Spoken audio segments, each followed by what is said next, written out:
یہ دو طریقے سے، دو نظریے سے ملک کو نہیں چلایا جا سکتا کہ ایک کی بات آپ سنیں اور دوسرے کو نظر انداز کر دیں۔ مولانا ارشد مدنی کو اپنی بات کہنے کے لیے یا ملت کام کرنے کے لیے ان کو کوئی اس کا تمغے کی ضرورت نہیں ہے، میں جہاں تک جانتا ہوں ان کو کسی عہدے کی ضرورت نہیں ہے۔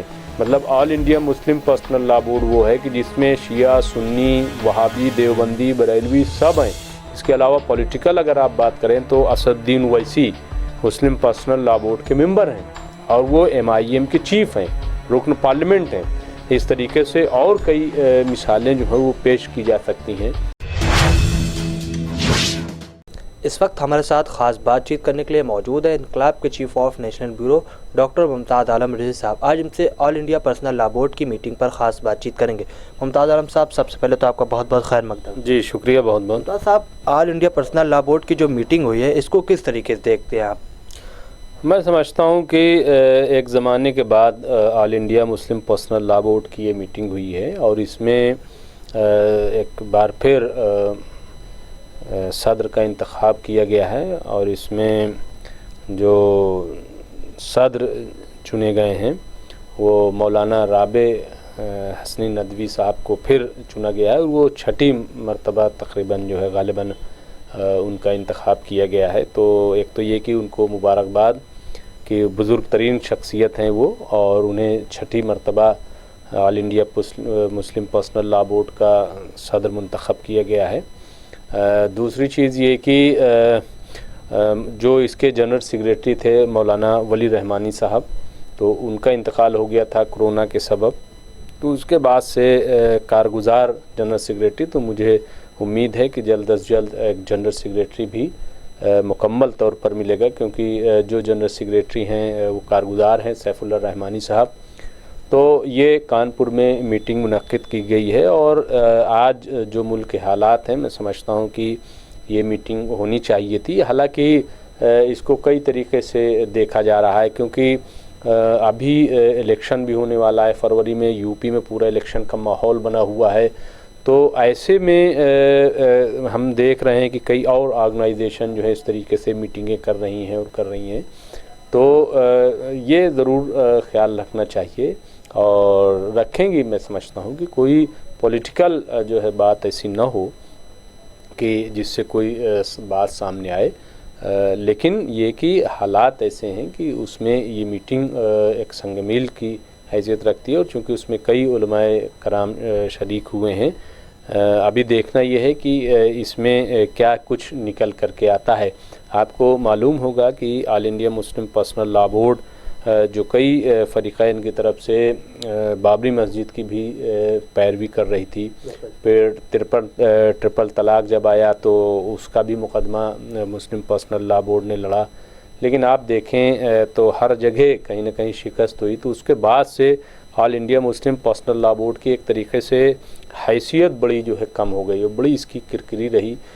جہاں تک اصلاح معاشرہ کا تعلق ہے تو اس میں بھی میں سمجھتا ہوں کہ بورڈ کو کہیں کوئی کامیابی نہیں ملی اب تک کی جو رپورٹ ہے۔ اس کی وجہ یہ ہے کہ وہ خود بیان دے رہے ہیں کہ بڑے پیمانے پر جو مسلم لڑکیاں ہیں وہ غیر مسلموں کے ساتھ شادی کر رہی ہیں، بڑے پیمانے پر آج، اور اس کا گواہ تو میں خود ہوں، گاؤں گاؤں بھی اگر آپ چلے جائیں تو مسلم بچے جو ہیں وہ نشے کی طرف بہت تیزی سے جا رہے ہیں۔ تو اس کا مطلب یہ ہے کہ جو اصلاح معاشرہ کی ذمہ داری تھی آل India Muslim personal law board کی، اس میں بھی اس کو خاطر خواہ کامیابی نہیں ملی ہے۔ اور مسلم پرسنل لا بورڈ جو ہے میں اس کو ایک امبریلا آرگنائزیشن مانتا ہوں، کیونکہ اس میں نہ صرف یہ کہ ملی جماعتیں، نمائندہ جماعتیں اس میں شامل ہیں، بلکہ پولیٹیکل لوگ بھی۔ مطلب آل India Muslim personal law board وہ ہے کہ جس میں شیعہ، سنی، وہابی، دیوبندی، بریلوی سب ہیں۔ اس کے علاوہ پولیٹیکل اگر آپ بات کریں تو اسد الدین اویسی مسلم پرسنل لا بورڈ کے ممبر ہیں اور وہ MIM کے چیف ہیں، رکن پارلیمنٹ ہیں۔ اس طریقے سے اور کئی مثالیں جو ہیں وہ پیش کی جا سکتی ہیں۔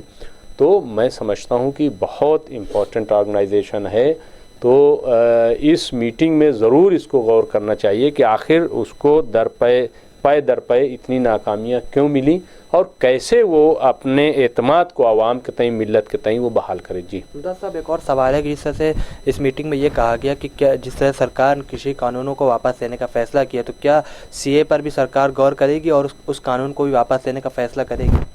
دیکھیے، میں سمجھتا ہوں کہ یہ ایک سوال اٹھ کر کے آیا اور جب یہ کل وزیر اعظم نریندر مودی نے اعلان کیا تھا تو سب سے پہلے میں نے ہی اس پر یہ بات کہی تھی اور اب تمام لوگ اس سلسلے میں یہ آواز اٹھا رہے ہیں.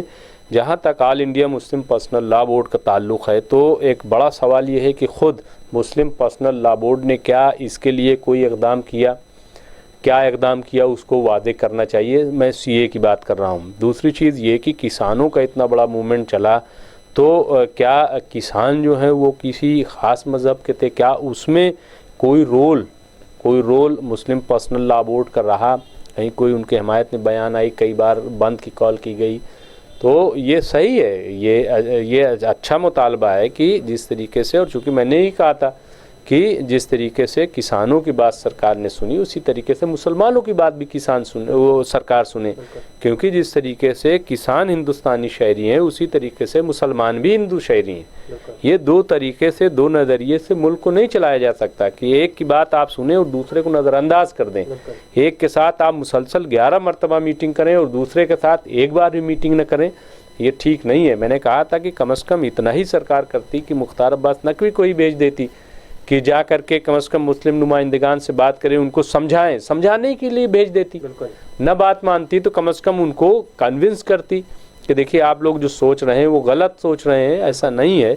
تو یہ ایک بڑا سوال تھا. تو اگر اب مسلم پرسنل لا بورڈ نے یہ بات کہی ہے، ان کی طرف سے یہ بات آئی ہے، اور جمعیت علماء ہند کے صدر مولانا ارشد مدنی صاحب نے بھی یہ بات کہی ہے کہ سرکار اس پر توجہ دے، کیونکہ ہندوستانی مسلمان اس ملک کے شہری ہیں، وہ ہندوستانی ہیں، تو ان کی بات بھی سنی جائے. تو میں سمجھتا ہوں کہ یہ ایک اچھا مطالبہ ہے اور سرکار کو چاہیے کہ دیکھیے انانیت سے کام نہیں چلتا.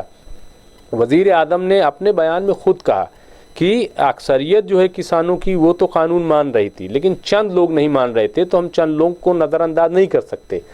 تو یہ بہت اچھی بات ہے. یعنی اگر 62 کروڑ کسان ہیں ملک میں اور اس میں سے 1 کروڑ جو ہے اگر میدان میں ہیں، بلکہ سرکار کی نظر میں تو اس سے بھی کم ہے، تو اگر اس سے بھی کم لوگوں نے یہ ڈیمانڈ کی کہ نہیں یہ قانون ٹھیک نہیں ہے اور اس کو واپس لیا جائے، تو سرکار نے واپس کر لیا. کیونکہ سرکار جو ہے، اور خود پی ایم نے کہا کہ میں نے ان کی بات مان لی کیونکہ اور میں ان کو سمجھاؤں گا. تو سوال یہ ہے کہ اگر اتنی کم تعداد میں کسانوں کی بات آپ نے سن لی تو پھر 20-25 کروڑ مسلمانوں کی آواز، اور صرف معاف کیجئے گا کہ اس موومنٹ میں صرف 20-25 کروڑ مسلمان ہی نہیں آندولن کر رہے تھے، بلکہ غیر مسلم جو سیکولر ہندوستان کا جو عوام ہے اس نے بھی ساتھ دیا، وہ بھی جگہ جگہ پروٹیسٹ میں ساتھ رہے. تو اس لیے سرکار کو چاہیے کہ وہ اس پر غور کرے. جی ممتاز صاحب، ایک اور آخری سوال ہے کہ یہ خبر آ رہی کہ مولانا ارشد مدنی کو آل India Muslim personal law board کا نائب صدر بنایا جائے گا، اس میں کتنی سچائی ہے؟ دیکھیے، یہ خبر چل رہی ہے، حالانکہ جب مولانا ارشد مدنی صاحب سے اس کی تصدیق کرنے کی کوشش کی گئی تو انہوں نے فی الحال اس سے انکار کیا ہے. لیکن ایک چیز میں چونکہ جمعیت علماء ہند کور کرتا رہا ہوں، میں قریب سے جانتا ہوں اور یہ بھی جانتا ہوں کہ مسلم پرسنل لا بورڈ کے جو صدر ہیں مولانا رابع صاحب، تو وہ بہت بزرگ ہو گئے، بیمار رہتے ہیں اور اپنی علالت کی وجہ سے وہ بہت زیادہ جلسوں میں نہیں جا سکتے ہیں، بہت میٹنگیں نہیں کر سکتے ہیں، بہت ایک مسئلہ تو ہے. تو اس لیے مولانا ارشد مدنی پہ کافی دنوں سے یہ پریشر رہا ہے کہ آپ جو ہے وہ مسلم پرسنل لا بورڈ کی ذمہ داری سنبھال لیں. لیکن جہاں تک میری اطلاع ہے کہ مولانا ارشد مدنی نے ہمیشہ جو ہے اس چیز سے منع کیا، کیونکہ ایک تو وہ کہ وہ خود بزرگ ہو گئے ہیں، بہت زیادہ جلسوں میں نہیں جا سکتے ہیں. دوسری چیز یہ کہ وہ دارالعلوم دیوبند میں استاد ہیں اور صدر اساتذہ ہیں، وہ تمام جو اساتذہ ہیں ان کے پریزیڈنٹ ہیں دارالعلوم دیوبند میں. 2 بات. تیسری بات یہ کہ خود وہ ایک بڑی تنظیم کے صدر ہیں، جمعیت علماء ہند کے صدر ہیں وہ، اور وہ اپنے ہی جلسوں میں نہیں جا پاتے. میں کئی بار جاتا ہوں، دیکھتا ہوں کہ لوگ آتے ہیں کہ سر حضرت جو ہے وہ تاریخ نوٹ کر دیجئے، آپ آ جائیے، تو وہ منع کر دیتے ہیں. صاحب اب میری ہمت نہیں پڑتی ہے، اب میں جلسوں میں نہیں جا پاتا ہوں کیونکہ مجھے تکلیف رہتی ہے بہت زیادہ. اس کے باوجود وہ جو ہو سکتا ہے ان تکلیف کے باوجود وہ تمام جاتے ہیں. تو یہ صحیح ہے کہ اب یہ خبر آئی ہے کہ نائب صدر تو ممکن ہے کہ انہوں نے ایک احتراماً کہ چونکہ رابع صاحب کا مسئلہ ہے اور تو چلیے رابع صاحب تو صدر رہیں گے ہی اور مجھے ایک نائب صدر کے طور پر بنا دیا جائے کہ میں بھی کچھ کنٹریبیوٹ ایز اے. حالانکہ مولانا ارشد مدنی کو اپنی بات کہنے کے لیے یا ملت کام کرنے کے لیے ان کو کوئی اس کا تمغے کی ضرورت نہیں ہے. میں جہاں تک جانتا ہوں ان کو کسی عہدے کی ضرورت نہیں ہے اور نہ ان کو کسی لیبل کی ضرورت ہے. لیکن اس کے باوجود اگر مسلم پرسنل لا بورڈ اس طریقے سے کوئی فیصلہ کرتا ہے تو میں سمجھتا ہوں کہ اس کا بھی خیر مقدم کرنا چاہیے اور اس میں نیک نیتی ہے. میں سمجھتا ہوں کوئی بد نیتی نہیں ہے. تو اب یہ کہ مولانا ارشد مدنی نے اس کو قبول کیا نہیں کیا کیا ہے یہ ایک الگ مسئلہ ہے. لیکن سب سے بڑی بات جو یہ ہے کہ مسلم پرسنل لا بورڈ کا جو وقار ایک طریقے سے وقار جو ہے وہ داؤں پر لگ گیا ہے اور وہ جو اپنی ساکھ جو ہے جو اعتماد عوام میں ملت میں خاص طور سے اس کا جو ہے کمزور ہوا ہے تو اس کو بحال کرنے کی ضرورت ہے. اور اس کو بحال کرنے میں چاہے مولانا رابع صاحب کا اہم رول ہو, چاہے مولانا ارشد مدنی صاحب کا رول ہو, چاہے مولانا قلب جواز صاحب کا رول ہو سکتا ہے, چاہے مولانا سیف الدین الرحمانی کا ہو یا اور جو اس قبیل کے بڑے لوگ ہیں وہ کتنا کنٹریبیوٹ کر سکتے ہیں یہ بہت اہم ہے اور ان کو کنٹریبیوٹ کرنا چاہیے کیونکہ اس وقت ملت جو ہے وہ بہت پریشانیوں میں ہے. ملک بھی پریشانی میں ہے, ملت بھی پریشانی میں ہے اور کئی اعتبار سے پریشانی میں ہے کہ جس طریقے سے اکنامیکل پرابلم ہو رہی ہے, جس طریقے سے روزگار کے مسئلے ہو رہے ہیں, جس طریقے سے لیگل مسائل پیدا ہو رہے ہیں. تو ان تمام چیزوں کو دیکھتے ہوئے میں سمجھتا ہوں کہ بورڈ جو ہے وہ مضبوط ہو. جب بورڈ مضبوط ہوگا تو اس سے کم از کم ایک ملت میں حوصلہ پیدا ہوگا. جی ممتاز صاحب بہت بہت شکریہ. جی شکریہ بہت بہت. ناظرین جیسا کہ آپ دیکھ رہے تھے اس وقت ہمارے ساتھ خاص بات چیت کرنے کے لیے موجود تھے انقلاب کے chief of national bureau doctor Mumtaz Alam Rizvi صاحب. آج ان سے all India Muslim personal law board کی میٹنگ پر خاص بات چیت کر رہے تھے. ہم پھر آج کی بڑی خبروں کے ساتھ دیکھتے رہیے MMC نیوز انڈیا نئی دلی. شکریہ. خدا حافظ.